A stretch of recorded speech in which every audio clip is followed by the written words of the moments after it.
Hi, everybody. Welcome back to another edition of VCTV with your host, Kyle Ellicott. Today, we are going to be speaking about early stage venture capital and seed investments and where investors are placing capital from an industry and opportunity perspective as well. And I'm joined by some outstanding friends of the VCTV family who are investors investing in many different industries and categories and around the world, as we're going to speak about, to share their thoughts and insights with all of you today as well. But before we get started, big thank you to the Token team, to Hasbik and for Maria for making today's episode possible. With that, again, I'm your host, Kyle Ellicott. Let's go ahead and introduce today's guest, Vandana. Welcome to the show. A little intro and background for everybody. Yeah, hi Kyle, and hi to everybody watching this show. Thank you to Latokan VCTV. Thank you to everybody for having me here. I was in Singapore and Jakarta for 15 years in investment banking. I had my own family office fund there.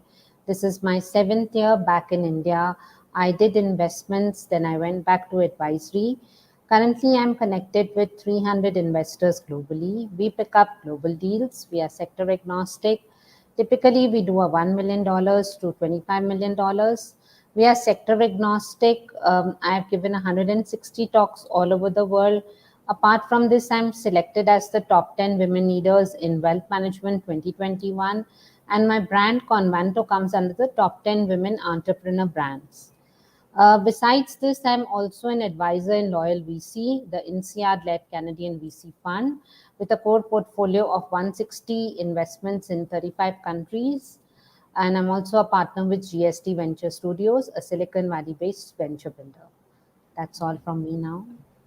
Wonderful. Welcome. And Tobias, welcome back as well. A little intro and a little background, please. Absolutely. Thanks so much for having me. Always a pleasure being on the show and talk about all these exciting topics. A little background. I started off on the investment side as an investment banker, and then went into the operator side. I helped scale companies in a bunch of different regions, predominantly Asia and China. And now based out of Singapore, so it's a late night here for us. With Blockchain Founders Fund as a principal, we have done 58 investments in the early stage blockchain and emerging tech space. And we're in the process of raising a fund. There's a $75 million early stage fund, and we're going to make 200 more investments over the next 4 years in the early stage space. And yeah, always happy to talk to founders and sort of help them scale through the challenges very early on with, of course, capital, but also smart capital in a sense to really help them scale and achieve their milestones faster than they would without help from a VC and from strategic advisors. Wonderful. It's exciting to have both of you here today. And Tobias, I want to come to you first and just jump right into the topic that you focus on so much, blockchain. Earlier today, I rattled off about 10 different companies who have announced fundraising, and half of those were all in the early stage categories, ranging from NFTs to gaming to DAOs and the like. What are you seeing at Blockchain Founders Fund on the early stage as interesting trends and rising opportunities that others should know about, again, at this early stage? Yeah, it's a very interesting question. And I feel like actually what I talked about today with some people from my team, it's still interesting that, especially in the blockchain space, of course, there are a lot of different VCs, a lot of different investors, and a lot of different projects. But it's still difficult to find early stage investors in the space, right? Because companies and projects, they scale very, very fast. And we have seen with the likes of Axie Infinity and other fast growing blockchain companies, they raised $1 million on a subsequent round. So for a lot of big funds, it obviously makes sense to come in later from a Series A perspective or even onwards in a Series B to deploy $400+ million funds in the space, right? And you will always sort of find projects you can invest in because they're fast growing and they're adopting. But in the super early stage space where we are operating in, which is typically between sort of the pre-seed to pre-Series A, where you don't really have that much competition as an investor, right? I mean, of course, there are some players, but it's still surprising that if you start backing super early companies, like literally pre-revenue, pre-product, or even pre-product market fit in a sense, that you kind of don't really have that many co-investors coming into rounds because they all want to see traction, of course. And the beauty about backing these early stage companies is that you will end up, sort of really help them scale and have favorable valuations from an investor perspective, but also can follow on and really help drive the whole investment process. What is interesting right now, what we do see a lot, is of course in the gaming space. I mean, the Splinterlands, which is an our portfolio company, for example, or Axie Infinity. Now, a lot of gaming companies which sort of utilize the play to earn principles are popping up from literally everywhere in the world. And we do have a lot of NFT marketplaces, so we see a lot coming to our way now. Although it's difficult to find the right differentiation in these areas. So typically for us, it's just very, very important to focus on if they're actually solving a problem, right? Because there's so many different crypto companies popping out from everywhere and trying to solve different problems. But especially in the DeFi space, it's always hard to figure out, okay, are they actually solving a problem or are they just like facilitating something? And we are a long-term sort of investor who likes to follow on in different rounds. So we typically look at this, but in the gaming space, of course, a lot of stuff is happening right now. In the infrastructure space, we see a lot of payment companies, exchanges coming up, and then of course in the NFT space, in fan engagement, which kind of pops in the gaming as well, but also on the marketplace side, a lot of companies are growing and growing fast, and it's hard sometimes as an investor to really differentiate them and see how they build communities and how we can engage and we can help them, and if they really solve a long-term problem. And even in the bear market or in a down market, that they would still sustain that because users like what they do and they feel like they're actually bringing value to the table in a sense. And with those early stage companies, do you have a framework that you go through and evaluate those companies at such an early stage to see what that potential could be later on as an investor? I mean, investing in these companies at such an early stage, right? It is kind of unknown as to where things are going to go. And you're bringing up a great point as decentralized finance or DeFi. There's a lot of use cases, but there's also a lot of not use cases yet that we have to grow into. So how are you as investors evaluating those companies at such an early stage? Yeah, I think it's again a very interesting question. And of course, you have to be a bit more creative, right? Because typically you don't have a financial track record, right? It's always easier to ask for traction it's always easier to ask for validation in terms of the product, in terms of user base.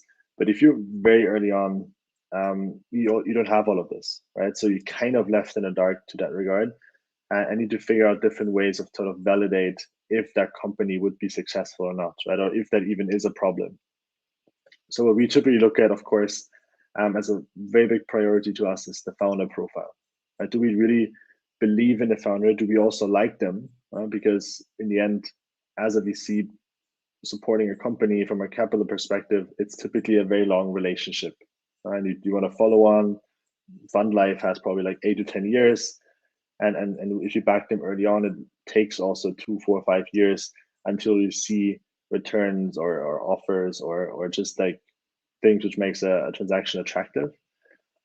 So the founder profile, do they have the necessary domain expertise in that specific sector, which could be NFT? Then you probably need someone who understands the crypto space. But if it's a marketplace, you also would need to understand someone who is more in the business on the economic side, who probably worked before for a similar company or had a startup before, maybe even have an exit, which kind of proves that the founders are in for the long term, but also have the necessary expertise to help scale the business.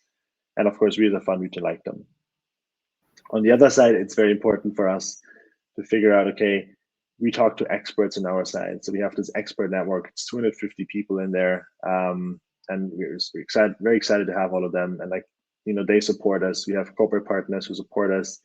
We have incredible people on our team as well who figure out, do market research, do studies, if that is actually currently a pain point or if that could be a pain point, right? Because it's always also a challenge if you only ask if it's a pain point right now, because probably most of the people, if it's a too innovative idea, they wouldn't even know that they're missing something in that regard, right? It's the same thing. If you would have asked people before Amazon if they're missing Amazon, they probably would have said no, right? Because buying books or buying any sort of product in a shop does make sense. And the same is here in that space. You need to be a bit more creative. You need to look a bit sort of in the future, look what trends are currently there and how that would sort of fit in, and what problem and what sort of industry or category could the company redefine with the current sort of vision or perspective they have. Thank you, Tobias. Vandana, to you, do you have a similar framework, or how are you looking at evaluating companies at such an early stage in some of these new industries that are rising and seeing a ton of capital, millions to hundreds of millions, and in some cases billions of dollars very quickly? Typically what we do is when a company comes to us, we have our own practices of due diligence on the company that we take place. Then we, ask a few fund friends of ours whether this is doable or no. When we see a first level of interest from there, that is when we take up the case. But we do look at the founder's background. We do look at what technology they are bringing on the table. We also look at other factors, like if they have some sort of revenue, at least that they can show, so we can take up the case. Because at many stages, Kyle, what happens is that companies have they are at idea stage. And they think that they are able to bring up their idea, but at times it's not doable, and we suggest them to pivot it.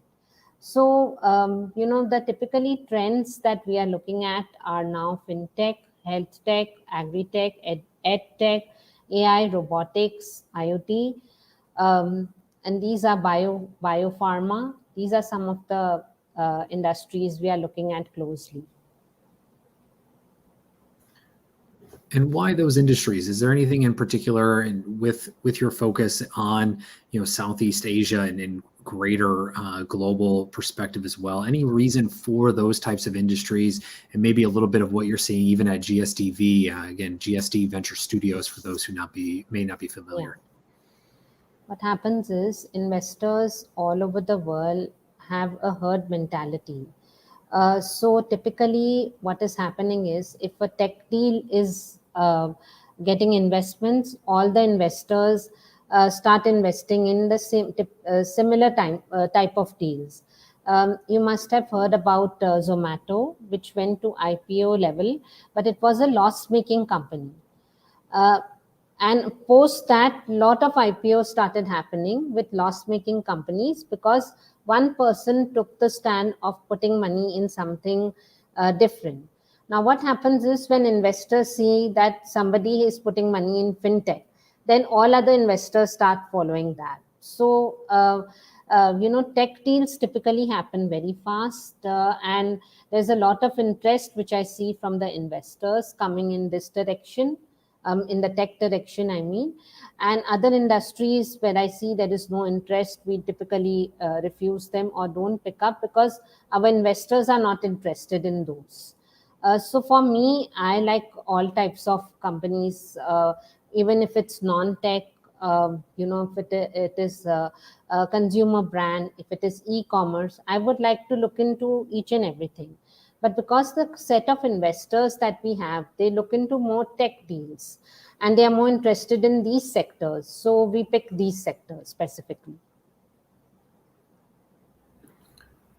Makes perfect sense. And then in terms of closing thoughts today, we'd love to hear your advice, both of you, for those companies out there raising their first or second rounds. And this is a very important time right now for that, because we have a lot of capital that's available, right? From angels to syndicates to venture funds and programs and accelerators, incubators everywhere.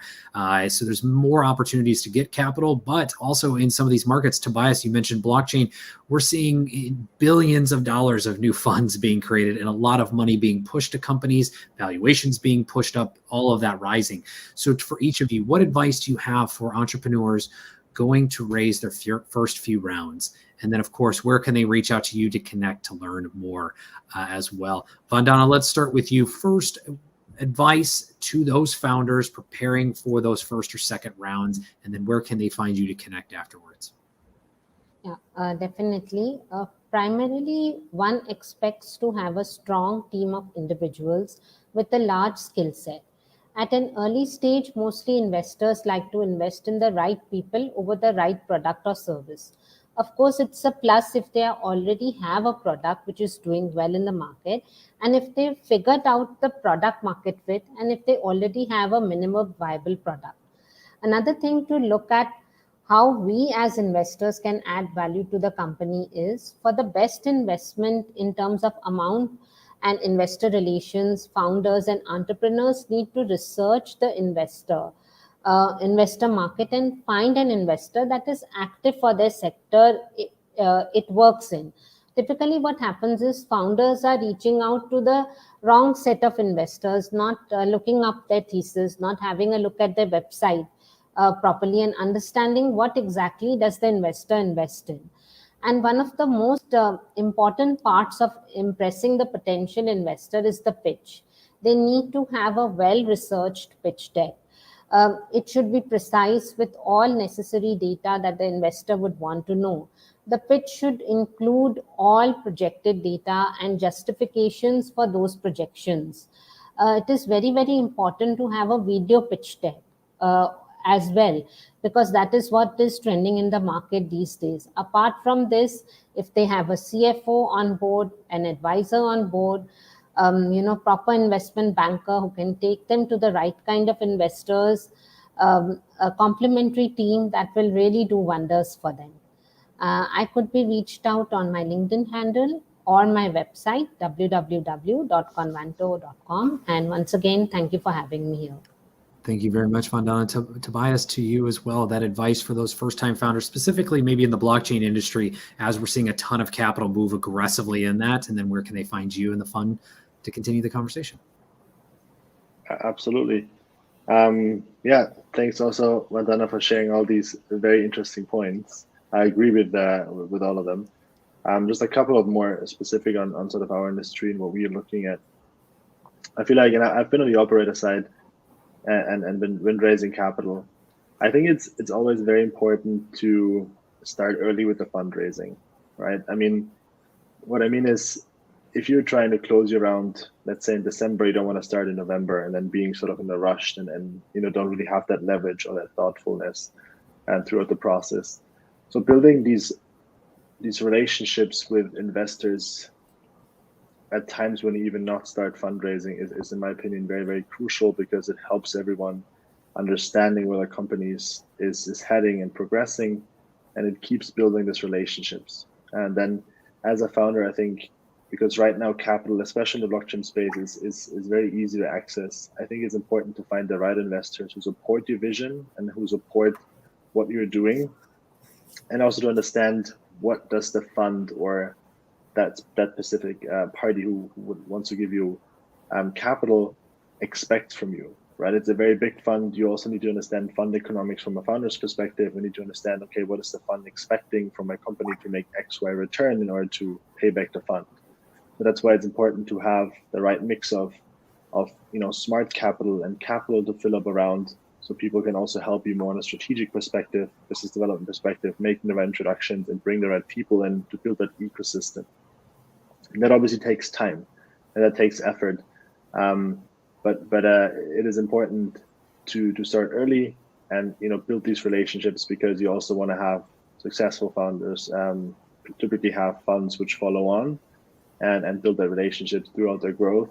And I think that's just like the most, in my opinion, the most sustainable way of raising without having to raising bridge rounds in between, because there's some capital shortage and the fundraise is going to take longer. And even if some sort of down round is coming, pandemic was an interesting picture, and some metrics will go down. If the investors sort of understand your company through a longer process, they will understand that the key metrics are still solid and might not be shaken completely by such an event. But that's like my main point of this topic, and in blockchain especially, there's a lot of lot of capital in the market, but there's not as much smart capital in the market. And especially just need to be careful what kind of money you want to put in your company. But definitely, if you build something interesting, reach out to Blockchain Founders Fund. You can find me on LinkedIn, just using Tobias Bauer as my name, or my email, which is toby@blockchain.com. Or of course on the website of Blockchain Founders Fund as well. Always happy to have a look, give advice if there's anything we can do for supporting cool projects in the blockchain space. Very happy to get engaged and support. And yeah, thanks for having me. It was exciting to be on the show tonight. Wonderful. Thank you very much, Tobias and Vandana. And also thank you, all those that tuned in. If you like what you heard today, make sure you click like, share, and subscribe on today's episode. And please do reach out to Vandana, Tobias, and myself. We'd all love to hear from you as investors. But remember to add context, where you heard us, where you met us, and what you would like to continue the conversation about as well. Big thank you to the Token team, to Hasmik and Maria for making today's episode possible. With that, everyone have a wonderful day, and we'll see you back here tomorrow for more VC TV. Take care, everybody.